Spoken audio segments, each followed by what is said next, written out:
justicia. Esta prédica le valió ser acusado de haber traído la lucha y el odio de clases al país como si ésta no hubiera existido anteriormente. La democracia social fue impulsada desde el primer momento de su gobierno, con un 80% de la población habitando en los campos. La reforma agraria se convirtió en una prioridad para su gestión.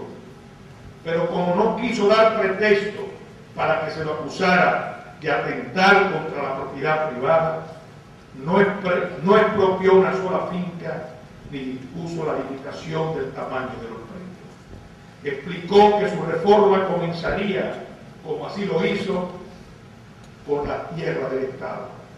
Y solicitó y obtuvo donaciones de aquellos que poseían tierras sin cultivar.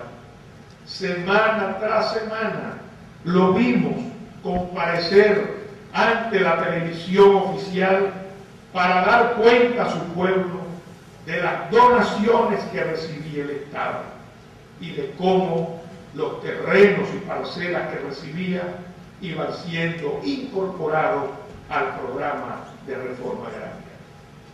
Conocedor de lo que había sucedido en numerosas urbes de América Latina, proclamó desde las primeras semanas que era necesario que la ciudad fuera el campo, pues de lo contrario, decía, miles de campesinos desheredados de la fortuna poblarían las grandes ciudades del país, como posteriormente sucedió. Su plan consistió en construir pequeñas villas en el campo, las cuales debían estar ubicadas en las cercanías de los poblados agrarios, con casas modestas para los campesinos, con una iglesia, con parque, con un dispensario médico.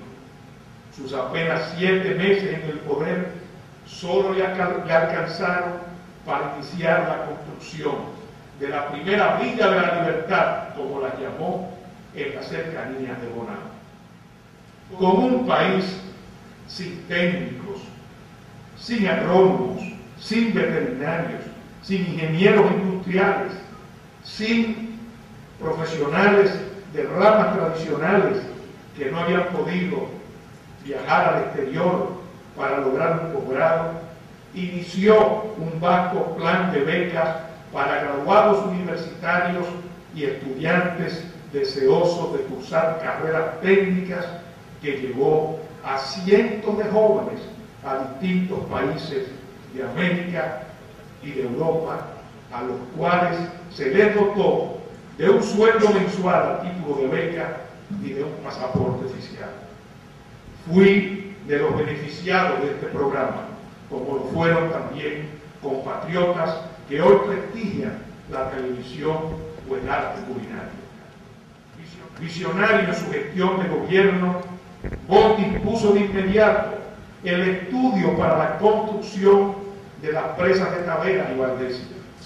Ordenó el inicio de un nuevo acueducto para la ciudad de Santo Domingo, que databa en el año 61 de un acueducto de 1928.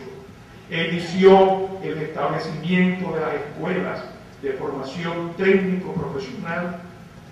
Ya las maquinarias en el país, en el momento de producirse el golpe de Estado, sirvieron posteriormente para la creación de las escuelas vocacionales de las Fuerzas Armadas. Los afanes sociales del gobierno de Bosch se plasmaron igualmente en su constitución, especialmente en lo concerniente al derecho de propiedad. Aunque a este se le reconoció formalmente, se aclaró que debía estar sujeto al progreso y al bienestar de la sociedad.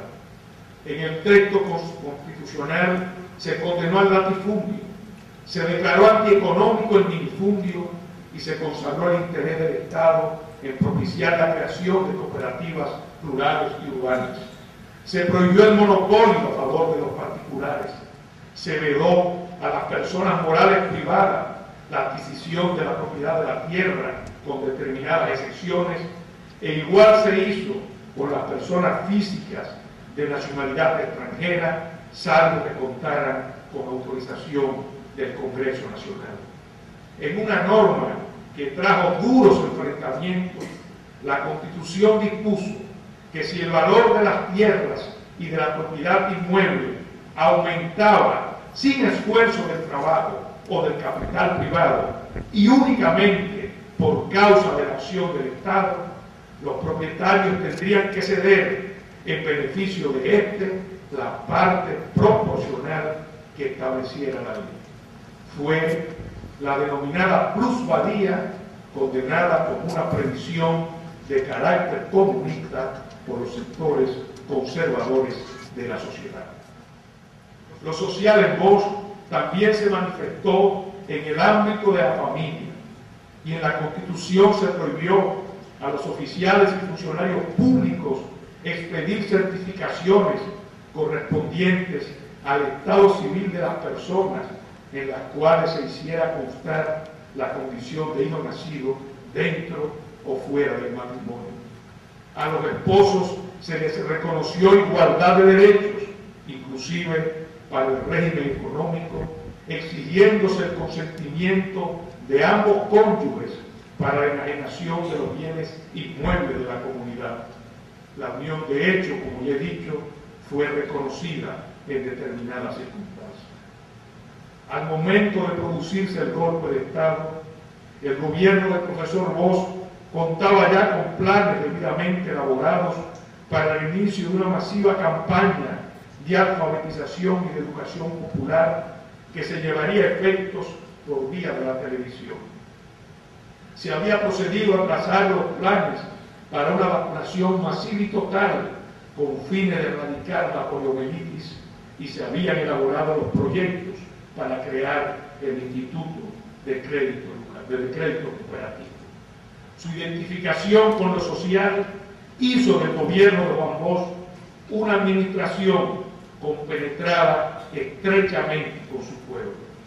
Su batalla por la decencia pública y su comportamiento público y privado fueron también parte de un esfuerzo por establecer una democracia liberal, sí, pero una democracia con justicia social. Analizando estos hechos en retrospectiva, no existió justificación alguna para que el golpe se cumpliera.